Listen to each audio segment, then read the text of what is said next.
आहे. आमच्या आया बहिणींवर जर दगडफेक होत आहे तर कायदा आणि सुव्यवस्था दोन तास झोपलेली आहे का, हा माझा पहिला प्रश्न आहे. तुम्ही एखादा PSI लेवलचा माणूस त्याची टीम त्यांना अटक करायला का पाठवत नाही, हा समाज बांधवांकडनं सगळ्यात पहिला माझा प्रश्न.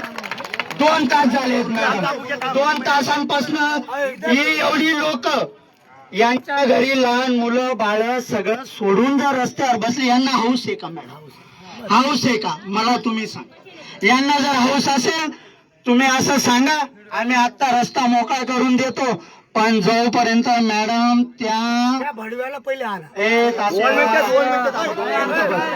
जोपर्यंत ते आरोपी आमच्या आया बहिणींवर दगडफेक करणारे अटक. नमस्कार मित्रांनो, मी राजश्री आणि तुम्ही बघताय राजश्री अनफिल्टर्ड. मित्रांनो, संविधानाचे शिल्पकार डॉक्टर बाबासाहेब आंबेडकरांची जयंती साजरी करताना गावात दगडफेक होते. ही दगडफेक करणारे लोक त्याच गावातले आहेत ज्यांनी काही महिन्यांपूर्वी डॉक्टर बाबासाहेब आंबेडकरांच्या विरोधात घाणेरडे व्हॉट्सअप स्टेटस ठेवले होते. आज मी राजश्री अनफिल्टर्डवर चाळीसगावच्या टाकडी गावातील त्या घटनेचा पर्दाफाश करणार आहे, जिथे जयंतीची मिरवणूक थांबवण्यासाठी लाईट घालवून अंधाराचा फायदा घेण्यात आला. हे अचानक घडलेलं नाही, हे एका क्रूर मानसिकतेचं नियोजन होतं. गेल्या काही दिवसांपासून महाराष्ट्रात अनेक ठिकाणी जातीय तेढ निर्माण करण्याचे प्रकार वाढले, पण चाळीसगावच्या टाकडीत जे झालं ते सहन करण्यापलीकडचं आहे. काही महिन्यांपूर्वी याच काही विकृत लोकांनी बाबासाहेबांच्या फोटोचा वापर करून सोशल मीडियावर अत्यंत घृणास्पद स्टेटस ठेवलं होतं. तेव्हाच हे स्पष्ट झालं होतं की या लोकांच्या मनात किती द्वेष भरलाय. तेव्हा स्थानिक पातळीवर वाद झाला, पण तो मिटला असं वाटलं होतं. पण त्या लोकांची ही हिंमत वाढली होती. त्यांना वाटलं की ते काहीही करू शकतात आणि प्रशासन त्यांना काहीच बोलणार नाही. आणि मग आली 14 एप्रिल.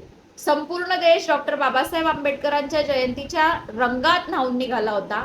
टाकडी गावातही आनंदाचंच वातावरण होतं. पण या जातीयवादी लोकांसाठी हा आनंद मावण्यासारखा नव्हता. ज्या क्षणी मिरवणूक सुरू झाली त्याच क्षणी गावातील वीज घालवण्यात आली. हा काही योगायोग होता का? नाही, ही प्लॅनिंग होतं.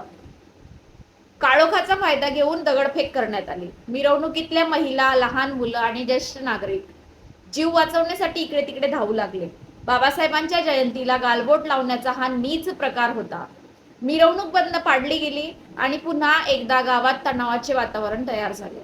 आता खऱ्या आरोपांकडे वळूया. पोलीस प्रशासन काय करत होतं? दगड फेकणारे मोकाट फिरत होते आणि उलट मिरवणूक काढणाऱ्यांना पोलीस अडवत होते. हा कसला न्याय? तिथे उपस्थित असलेले पोलीस अधिकारी कोणाच्या दबावाखाली काम करत होते? काही लोक म्हणत आहेत की स्थानिक राजकीय नेत्यांचा दबाव होता. जर तिथे आमदार सत्ताधारी पक्षाचे आहेत तर पोलीस गुन्हेगारांवर कारवाई का करत नाहीत? या प्रकरणावर गप्प राहून प्रशासन नक्की कोणाला वाचवण्याचा प्रयत्न करत आहे? आणि आता सगळ्यात धक्कादायक गोष्ट, जे आरोपी दगडफेक करत होते, ज्यांनी समाजाची शांतता भंग केली, ते आता माफी मागायला आले. म्हणतात आम्ही चुकून केलं. हे काय लहान मुलांचं भांडण आहे का? स्टेटस ठेवून अपमान करायचा, मिरवणुकीवर दगड मारायचे आणि शेवटी एक खोटा माफीनामा द्यायचा.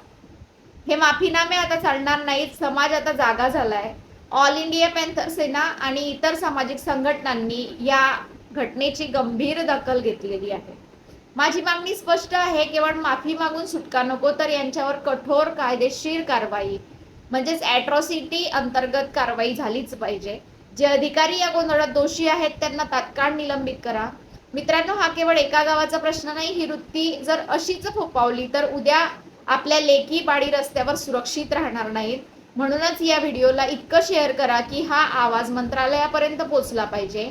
आणि तुम्ही खाली कमेंट्समध्ये नक्की लिहा की अशा गुन्हेगारांना माफी हवी की कडक शिक्षा. न्याय हा मिळालाच पाहिजे.